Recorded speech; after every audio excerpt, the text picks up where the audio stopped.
विश्व युद्ध एक के बाद वर्साय संधि ने जर्मनी पर एक भारी बोझ डाला। इसके परिणामस्वरूप जर्मनी को कई आर्थिक दंडों का सामना करना पड़ा। जर्मनी में आर्थिक कठिनाइयों और उच्च बेरोजगारी ने हिटलर के उदय को संभव बनाया। उसकी प्रभावशाली भाषणों ने जनता को आकर्षित किया, जिससे उसने सत्ता में प्रवेश किया। हिटलर ने जर्मनी की समस्याओं का आरोप यहूदियों और समाजवादियों पर लगाया। इस नफरत और प्रोपगेंडा ने उसे व्यापक जनसमर्थन हासिल करने में सहायता की। हिटलर ने जर्मनी की सैन्य शक्ति को पुनर्जीवित करने के लिए वर्साय संधि का उल्लंघन किया, जिससे ब्रिटेन में असंतोष उत्पन्न हुआ। कई लोग इसे जर्मनी के प्रति अन्याय मानते थे। ऑस्ट्रिया पर हिटलर का आक्रमण बिना खून खराबे के सफल रहा। वहां के कई लोग उसकी नीतियों को पसंद करते थे और प्रचार ने उन्हें समर्पित किया। हिटलर ने चेकोस्लोवाकिया के सुडेटेनलैंड में रहने वाले जर्मन निवासियों को अपने दावे का आधार बनाया।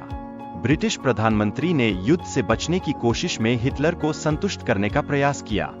चेकोस्लोवाकिया के साथ म्यूनिक समझौते के तहत हिटलर ने एक क्षेत्र प्राप्त किया, लेकिन उसने अपने वादों का उल्लंघन करते हुए युद्ध फिर से भड़काया।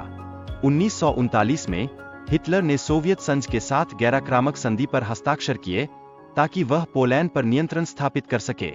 पोलैंड की सेना पुरानी तकनीक का उपयोग कर रही थी, जिससे वह जर्मन सेना के सामने टिक नहीं सकी। जर्मनी की ब्लिट्जक्रिग रणनीति ने उन्हें त्वरित जीत दिलाई, जिससे उन्होंने अपने दुश्मनों पर दबाव बनाया।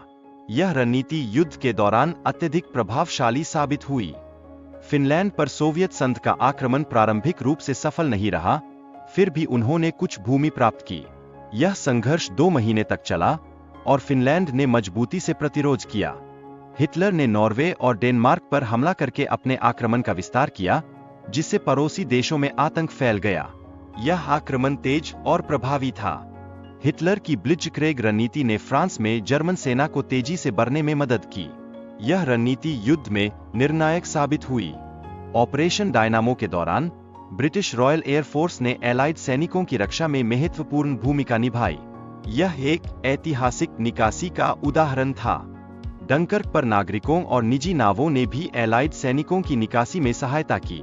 इस घटना ने सहयोग का अद्भुत उदाहरण पेश किया। हिटलर का विश्वास था कि सोवियत संघ जर्मनी पर हमला नहीं करेगा, जिससे उसे एक बड़ा लाभ मिला। यह स्थिति जर्मनी के लिए अनुकूल थी। इस बीच अमेरिका द्वितीय विश्व युद्ध में शामिल नहीं हुआ था, क्योंकि वह यूरोप के मामलों में हस्तक्षेप करने में रुचि नहीं रखता था। अगर उस समय युद्ध समाप्त हो जाता, तो हिटलर स्पष्ट विजेता होता और यह स्थिति ब्रिटेन के लिए बेहद चुनौतीपूर्ण होती।